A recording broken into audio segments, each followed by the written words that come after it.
Bonjour, nous sommes avec Antoine Chollet, maître de conférence à l'Université de Montpellier. Alors tu es à Ludovia pour la seconde fois, tu as présenté deux interventions. Tu as participé au colloque scientifique, Tout à fait. d'une part, et d'autre part, tu as présenté un Explore Camp, donc le côté plus pratique. Mhm. Alors, est-ce que tu peux nous dire, je crois que ta passion, passion et sans ton intérêt, c'est Oui. le jeu. Alors, sous quelle forme cela prend-il dans ta communication scientifique?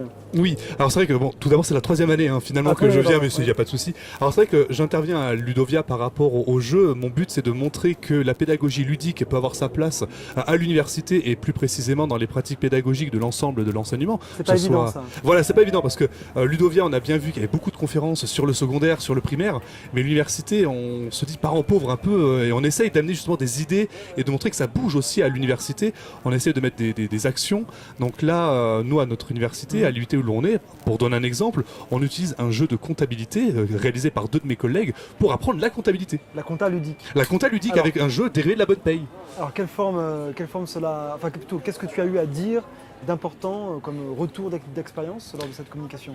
Alors lors de la communication scientifique ou du coup à l'export? Alors scientifique, ça c'est autre chose. Ah, pardon. Lors de la communication scientifique, il a été question, la première, des motivations des joueurs à jouer. Pourquoi les joueurs jouent aux jeux vidéo? Donc là c'était plus par rapport à la passion que je peux avoir des jeux en général, que je partage avec mes étudiants. Donc ça, j'invite toutes les personnes à lire ce papier. Et l'autre sur la réalité virtuelle, la posture de l'enseignant justement. Est-ce que la réalité virtuelle va changer nos pratiques d'enseignement? Est-ce que l'on va enseigner avec des casques plus tard? Et ça je l'ai fait avec ma collègue Marie-Laure Weber et on se pose cette question justement sur la posture de l'enseignant face à la réalité virtuelle. Une question sur la motivation et ensuite un peu plus sur la réalité virtuelle. Est-ce que la motivation est un élément central de l'apprentissage? Alors oui, à mon sens, les motivations, une personne peut être motivée pour deux raisons. Soit pour soi-même, les motivations intrinsèques, si on prend la littérature de DC et Ryan, par exemple, ils identifient les motivations intrinsèques pour soi et les motivations extrinsèques pour l'extérieur. Peut-être que des personnes apprennent pour faire plaisir aux parents, par exemple. Alors ça, c'est une motivation extrinsèque, pour trouver un emploi. D'accord, et tu penses que par la ludification, on peut intensifier la motivation intrinsèque? Exactement, je pense à mon sens que la ludification, le fait de mettre du jeu en cours permet à l'apprenant, quel que soit son âge, quel que soit son niveau, de pouvoir reprendre goût à l'apprentissage. Mais est-ce qu'on ne risque pas d'avoir cette ambiguïté? Sont-ils motivés pour le jeu plutôt que pour l'apprentissage? Alors ça, c'est effectivement une question que l'on se pose lorsqu'on propose un jeu en cours. Est-ce qu'ils aiment jouer avant tout et finalement ils retiennent rien? Ou alors finalement ils les retiennent et le jeu passe vraiment comme un support, un amplificateur. Alors, on a eu des retours d'expérience par rapport au jeu de comptabilité que j'ai cité tout à l'heure. La comptabilité, j'enseigne dans un IUT informatique. Et là, j'enseigne de la gestion, parce que je suis en sciences de gestion. La comptabilité n'est pas du tout la matière la plus sexy pour eux. A priori. Donc il faut leur donner envie. Et on leur dit, voilà, la comptabilité, peut-être que vous avez déjà entendu parler de termes.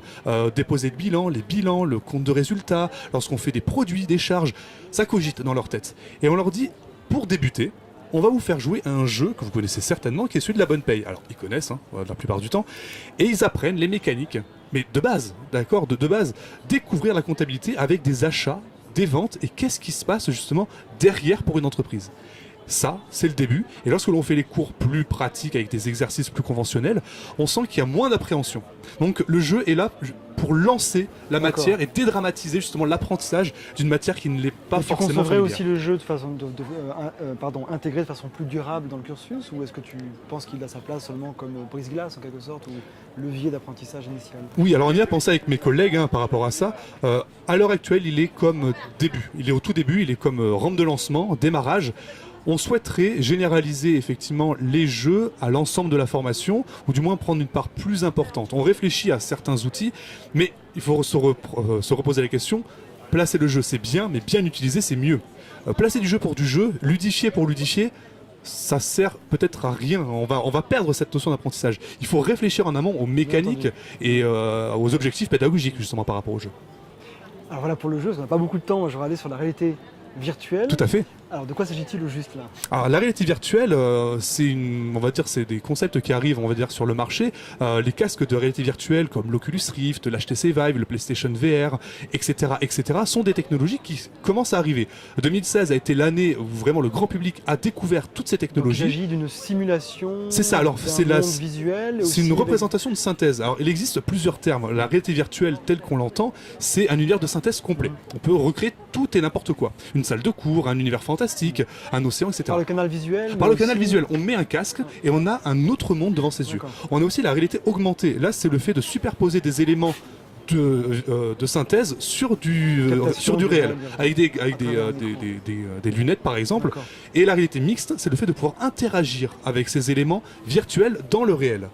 Donc il y a trois termes qui sont, on va dire, définis dans la littérature et que D'accord, on essaye de se positionner dessus. Les gens font de l'amalgame. Pour eux, tout est réalité virtuelle. Non, il y a trois termes. Il faut arriver à les différencier les trois.